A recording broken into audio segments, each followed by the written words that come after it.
Good morning. Welcome to Gimpy's History Corner. I'm Gimpy. The reason I'm Gimpy is that my grandsons have called me that their whole lives. This is them down by the White River, riding their scooters down there one day. We took this picture. There, this is Alice and Archie, the namers of Gimpy. Okay, we're on video number 49. We're getting close to the end here. I think the next one might be my last one. Not getting much attention, so I'm running out of books to talk about. Today's is about utopian communities in America. The book is called Heavens on Earth. This is a time in the 1700s and 1800s when European immigrants came to America, tried to start a new utopian community, something they thought would be better than what they left in Europe. The influence from Europe was Plato's Republic and Thomas More's Utopia. Immigrants sought to create an Edenic society in the New World, something like the Garden of Eden. Kind of inspired by the Protestant Reformation, where they rebelled against the Catholic Church. Of course, the Catholic Church, if you study your European history, was brutal in its enforcement of everybody had to be the same like them. Lots of people died in Spain and France. Holy mackerel.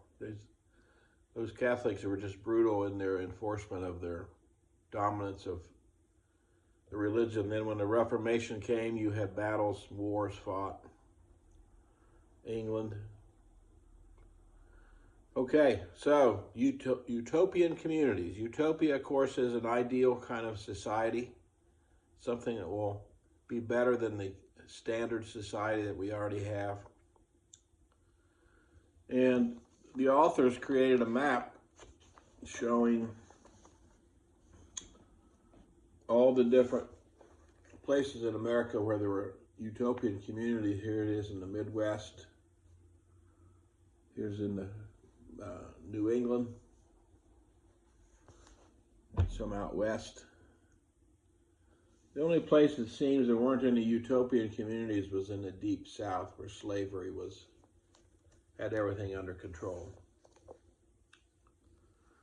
I don't know, I guess the utopians didn't want to compete with the slave culture. I don't know. But I assume that's probably why there are none in the deep south. Okay, we're just going to list some. There's probably a dozen and a half probably in the book. I'm not going to talk about all of them. Just picked out a few. Shakers were the first eastern part of the United States in the 1700s.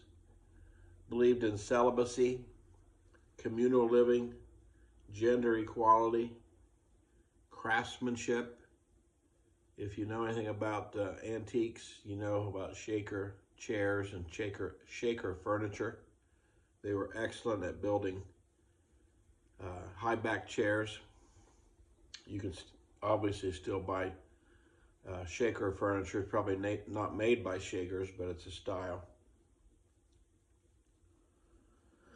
These communal things sometimes were based on religion and sometimes based on an understanding of socialism, where there's not a farm boss, but you have a commune, kind of like a hippie commune of the day. Next one is Oneida, 1848 in New York. They had a complex marriage belief, communal child rearing, and perfectionism. So that was kind of an unusual one. Complex marriage, communal child rearing. Amana, out in Iowa in 1855 was a German pietist roots. Communal labor and religious devotion. Of course, Amana is still around today making washers and dryers. I've had Amana washers and dryers before. They work very well. New Harmony, Indiana is a tourist site here in Indiana today. It started in 1825 under Robert Owens, and it had a focus on equality and education. Yeah, you can go down to New Harmony. It's down by Evansville, Indiana, and you can see their old buildings and read some of their literature and so forth. Brook Farm, Massachusetts, 1841, was a transcendentalist. Remember we talked about that with Henry David Thoreau. Transcendentalist ideals, intellectual labor, and cooperative farming. That's kind of the socialist kind of idea, cooperative farming. The Icarians were here from 1848 to 1898 at various sites throughout the country. It was inspired by French socialism. French-inspired socialism, communal property. The next one's kind of hard to pronounce. Foraist phalanxes. Phalanxes, Phalanxes. 1840s at various sites throughout the country based on Charles Fourier's idea of harmonious living and labor. Again, it's another socialist idea. So these were based on either religion, like the Shakers, or socialists like Fourierists, Icarians, Brook Farm, so forth. Those were all socialist kind of communities.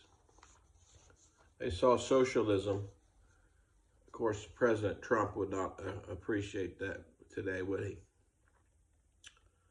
Now, why didn't they not? Some succeeded, some did not. The Amana thing's been around a long time.